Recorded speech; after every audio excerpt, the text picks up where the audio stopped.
Te damos la bienvenida a un nuevo audio de la hora silenciosa de Palabra de Vida, donde líderes alrededor del mundo compartirán con nosotros. El día de hoy escuchamos a... Fede Palavecino te saluda desde aquí, desde el sur, 28 de noviembre, la provincia de Santa Cruz en Argentina. Y hoy quiero que te preguntes, ¿y qué si estoy del lado de Jesús? La lectura para hoy es Colosenses capítulo 1, versículo del 15 al 19. Te voy a pedir que agarres tu Biblia o simplemente mientras estás manejando o estás en tu trabajo puedas escuchar este audio. La palabra del Señor dice así: Él es la imagen del Dios invisible, el primogénito de toda creación, porque en Él fueron creadas todas las cosas, las que hay en los cielos y las que hay en la tierra, visibles e invisibles. Sean tronos, sean dominios, sean principados, sean potestades. Todo fue creado por medio de Él y para Él. Y Él es antes de todas las cosas, y todas las cosas en Él subsisten. Y Él es la cabeza del cuerpo que es la iglesia, Él que es el principio, el primogénito de entre los muertos, para que en todo tenga la preeminencia, por cuanto agradó al Padre que en Él habitase toda plenitud. Quiero mencionarte, entre todas las cosas que podemos sacar de estos versículos, simplemente 5 puntos para que vos puedas pensar de quién es ese tal Jesús. No sé si tenés mucho tiempo leyendo la Biblia o si estás empezando, pero la idea de este audio es que hoy te preguntes, ¿y qué si estoy del lado de Jesús? Pero para saber si estamos del lado de Jesús, tenemos que conocer a Jesús. La Biblia dice que Cristo vino a mostrar a Dios en la tierra. Esta es la vida eterna, dice Juan, que te conozcan a ti y al que has enviado. Jesús es el retrato. ¿El retrato de qué? Él es la semejanza del Dios omnipotente, aquel Dios que todo lo puede. Él es el retrato porque Él tiene todos los atributos de Dios. Nadie puede igualar a Dios. Pero no solamente Él tiene los atributos de Dios, sino que Él es Dios. Juan 1.1 dice, en el principio era el verbo era con Dios y el verbo era Dios. Ese verbo que menciona unos versículos más adelante, Juan lo menciona como el mismo Dios. Y aquel verbo fue hecho carne y habitó entre nosotros y vimos su gloria. ¿Sabes qué? Lo primero que quiero que sepas es que ese tal Jesús es el retrato de Dios en la tierra, la manifestación de Dios en la tierra. Hasta que Jesús vino, nunca un cojo pudo andar, nunca un sordo pudo escuchar, o los ciegos ver. Cuando vino Jesús, todo eso y mucho más aconteció. Los milagros de ese momento sucedieron para que la gente asimilara de que el reino de Dios se había acercado. Pero no tan solamente Jesús es el retrato, como vemos en el versículo 15, sino que también es el primogénito de toda creación. Él es el privilegiado. El primogénito, pero no de hijo, sino de rango, de posición. Él es el de mayor posición posible. Él es quien tiene derecho a heredar toda la creación. De hecho, todo lo que respira alaba al Señor. Sí, aquel privilegiado, como dice la palabra, dejó todos esos privilegios, se despojó de toda su gloria, vino a este mundo, tomó la forma de siervo y fue obediente hasta la muerte de cruz. Ese es Jesús. Ahora, Jesús no solamente es el retrato, es el privilegiado, sino que también es el creador. En Él fueron creadas todas las cosas de la tierra, todo lo que tus ojos ven cada mañana al despertar, lo que tus oídos oyen cuando te levantás, todo lo que hay en la tierra y todo lo que hay en los cielos fue creado por Él. Él es el creador. Pero no solamente de las cosas que nosotros vemos, sino también de los seres celestiales. Ahora, en este momento que Pablo escribe esto a los colosenses, Había ciertas herejías donde se enseñaba, por ejemplo, la adoración a los ángeles, que de acuerdo al rango de ángeles eran dignos de adoración. Pablo totalmente se ocupa de esto y dice, Él es aún mayor que los ángeles, Él es el creador de los ángeles, y no solamente de los buenos, sino también de los malos, de las huestes de Satanás. Él es el creador de todo lo que existe. Él es el creador de los cielos, de la tierra y del mar.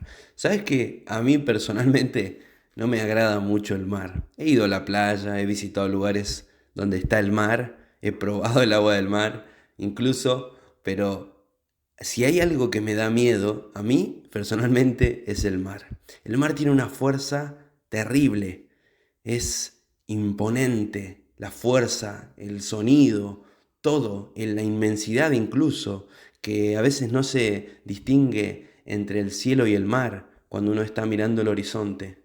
Pero la Biblia dice en Jeremías 5:22, oíd ahora esto, pueblo necio y sin corazón, que tiene ojos y no ve, tiene oídos y no oye. A mí no me temeréis, dice Jehová, no os amedrentáis ante mí, que puse arena por término al mar, por ordenación eterna, la cual no quebrantará. Se levantarán tempestades, pero no prevalecerán. Bramarán sus ondas, mas no la pasarán. Y ese es nuestro Dios. Ahora, así como Él pone un límite al mar, la Biblia nos menciona en una historia donde los discípulos estaban en el mar y Jesús dormía en la barca. Y sucedió que en ese momento se levantó una grande tempestad y los discípulos le dijeron, Jesús, ¿no te das cuenta que nos vamos a morir? Él dormía, se levantó y miró al mar, levantó sus manos y dijo, calla. Y de ese momento hubo grande bonanza. Ese es mi Jesús, el Creador. Ahora Colosenses también nos menciona a este Jesús como el sostén del mundo.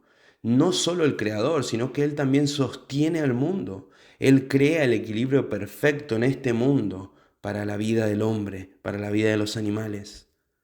Y por último, quiero mencionarte algo no menor. Él es el líder perfecto. Si hay alguien que merece que lo sigamos, es ese Jesús. Ese Jesús que controla su iglesia. El liderazgo servicial de Cristo es uno cual no ha habido nunca en la tierra. Todos los líderes del mundo, muchos de ellos, vinieron a que les sirvan.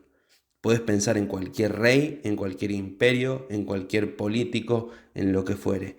El único líder que fue caracterizado por el servicio fue Jesús.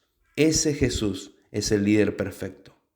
Él es el primogénito de entre los muertos. ¿Por qué dice entre los muertos? Porque Él se entregó hasta la muerte de cruz. Él fue obediente. Él tomó la forma de siervo, se despojó de todas estas cosas que tenía y vino por vos y por mí. Él vino a salvar y a buscar lo que se había perdido.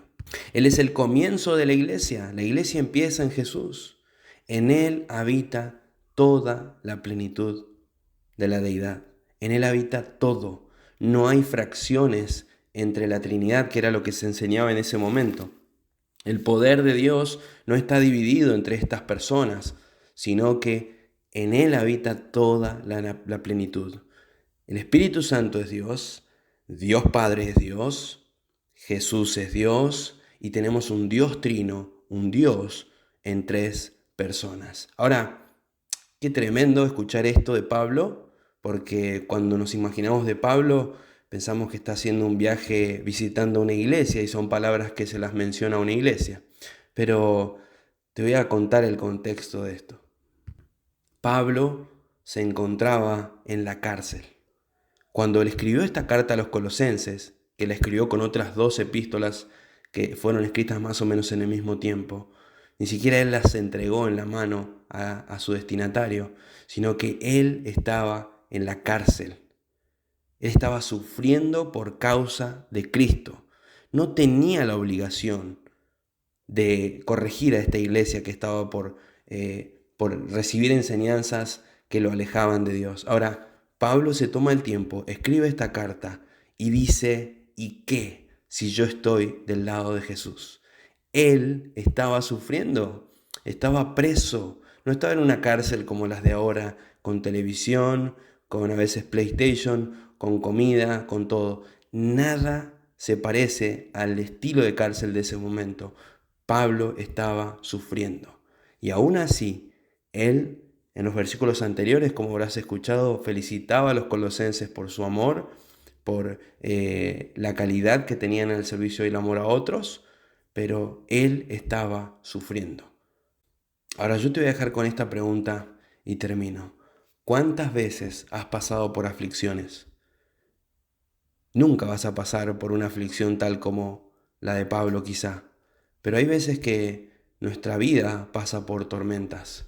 Hay veces que nuestra fe es probada y otras veces donde nos preguntamos si realmente conviene seguir a Dios. Déjame decirte que los bienes de este mundo, el pensamiento de este mundo no deben llamarte la atención. Poné tus ojos en Jesús. Y cada vez que te encuentres en una aflicción, en un momento doloroso, date cuenta de qué lado estás. Estás del lado de Jesús. Que el Señor te bendiga y que pueda hacer esta palabra sembrada en tu corazón. Y hoy, si estás pasando un tiempo de aflicción, que puedas ser nutrido con la palabra de verdad. Que el Señor te bendiga y nos vemos la próxima. Gracias por escucharnos. Recuerda que este audio no reemplaza tu tiempo a solas con Dios. Te animamos a que escribas tus aplicaciones personales. Hasta mañana.